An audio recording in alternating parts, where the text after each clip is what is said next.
ના પલાળવાની ઝંઝટ, ના આથો આવવા દેવાની ઝંઝટ. ફક્ત 5 મિનિટમાં બનાવો ઇન્સ્ટન્ટ બાજરીના ઢોસા. એ પણ આજે આપણે બનાવીશું બટાકા વગર એકદમ નવા મસાલા સાથે. તો ફ્રેન્ડ્સ, એક વખત આ રેસીપી જરૂર ટ્રાય કરજો. તો અહીંયા સૌથી પહેલાં આપણે લઈ લેવાનું છે એક મિક્સર જાર, જેની અંદર આપણે ઉમેરીશું 1 વાટકી જેટલો બાજરીનો લોટ. અહીંયા તમારે વાટકી એક જ રાખવાની છે, જેથી એક સરખું માપ આવે. કોઈ પણ વાટકીનો તમે યુઝ કરી શકો છો. ત્યારબાદ આપણે એ જ વાટકીથી અડધી વાટકી જેટલો ચણાનો લોટ ઉમેરી દેવાનો છે.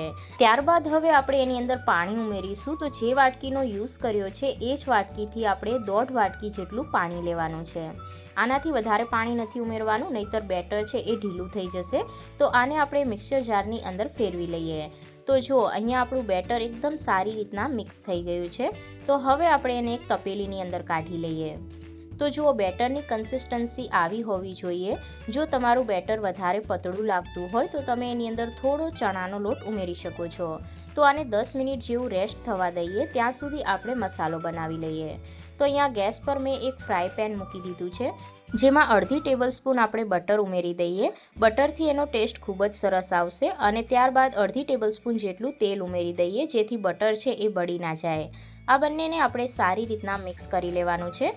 ત્યારબાદ એમાં ઝીણા સમારેલા લીલા મરચાં ઉમેરી દઈએ અને લાંબી કટ કરેલી ડુંગળી ઉમેરી દઈએ. તો આજે આપણે ચાઇનીઝ મસાલો બનાવવાના છીએ. ત્યારબાદ હવે આપણે એની અંદર કેબેજ ઉમેરી દઈએ. તો કોબીને પણ મેં એકદમ લાંબી સમારી લીધી હતી. ત્યારબાદ એને હાઈ ફ્લેમ પર આપણે સારી રીતના મિક્સ કરી લઈએ.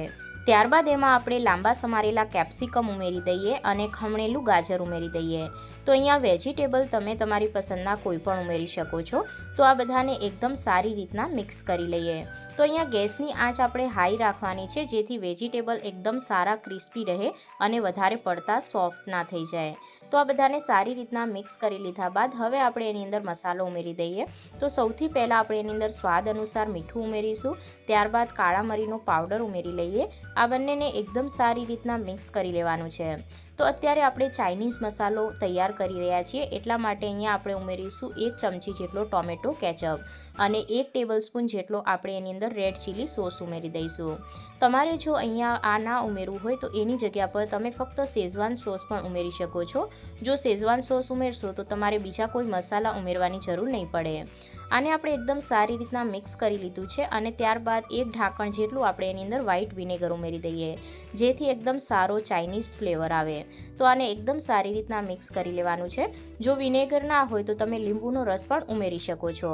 તો અહીંયા આપણો મસાલો રેડી થઈ ગયો છે.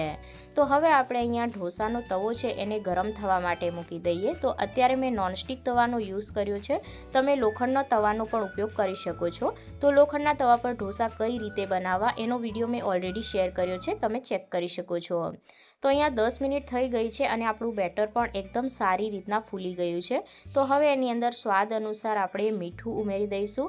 ત્યારબાદ એની અંદર થોડો આપણે ઈનો ઉમેરી દઈશું. અહીંયા તમે ઈનોની જગ્યા પર બેકિંગ સોડા પણ ઉમેરી શકો છો. આને ઉમેરવાથી જે ઢોસા છે એકદમ જાળીદાર બનશે. ત્યારબાદ એની અંદર અડધો લીંબુનો રસ ઉમેરી દઈશું, જેથી ઢોસા થોડા એવા ખાટા બનશે અને ટેસ્ટમાં ખૂબ જ સારા લાગશે. તો હવે આ બધાને એકદમ સારી રીતના આપણે મિક્સ કરી લઈએ. તો અહીંયા આપણું બેટર છે એકદમ પરફેક્ટ બની અને તૈયાર થઈ ગયું છે. અહીંયા આપણી બેટરની કન્સિસ્ટન્સી આવી હોવી જોઈએ. તો જુઓ, અહીંયા તવો એકદમ સારો એવો ગરમ થઈ ગયો છે. હવે ગેસની આંચ આપણે એકદમ લો કરી દઈશું અને તવા પર આપણે થોડું પાણી છાંટી અને કપડાની મદદથી એને સાફ કરી લઈશું, જેથી તવાનું જે ટેમ્પરેચર છે એ ડાઉન થઈ જાય. તો અહીંયા તમારે એક વાતનું ધ્યાન રાખવાનું કે જ્યારે પણ તમે ઢોસાને પાથરો ત્યારે જે તવાનું ટેમ્પરેચર છે એ એકદમ લો હોવું જોઈએ. તો જો 1 ચમચો જેટલું મેં અહીંયા બેટર લઈ લીધું છે અને આપણે આને આ રીતના પાથરી લેવાનું છે.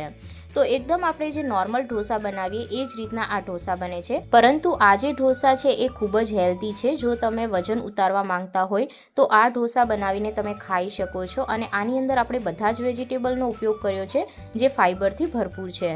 તો જો આ રીતના ઢોસાની ઉપરની પરત ડ્રાય થઈ જાય ત્યારબાદ આપણે એના ઉપર 1 ટેબલસ્પૂન જેટલું તેલ લગાવી દેવાનું, અથવા તો તમે બટર પણ લગાવી શકો છો. તો જ્યારે પણ તમે ઢોસાને પકાવો ત્યારે જે ઢોસાની આંચ છે મીડિયમ રાખવાની, જેથી સારા એવા ક્રિસ્પી બને. તો જો આ રીતના ઉપર સાઈડ આપણને બ્રાઉન એવો ઢોસો દેખાઈ રહ્યો છે. તો હવે આપણે એક વખત આ રીતના ચેક કરી લઈએ. તો જો અહીંયા ઢોસો સરસ રીતના બ્રાઉન થઈ ગયો છે, તો ત્યારબાદ હવે શું કરવાનું છે કે આપણે જે સ્ટફિંગ બનાવીને રાખ્યું છે એને આપણે ઢોસા ઉપર પાથરી દઈએ. ટેસ્ટમાં તો ખૂબ સરસ લાગે જ છે, પણ સાથે વજન ઉતારવામાં પણ ખૂબ જ મદદ કરે છે.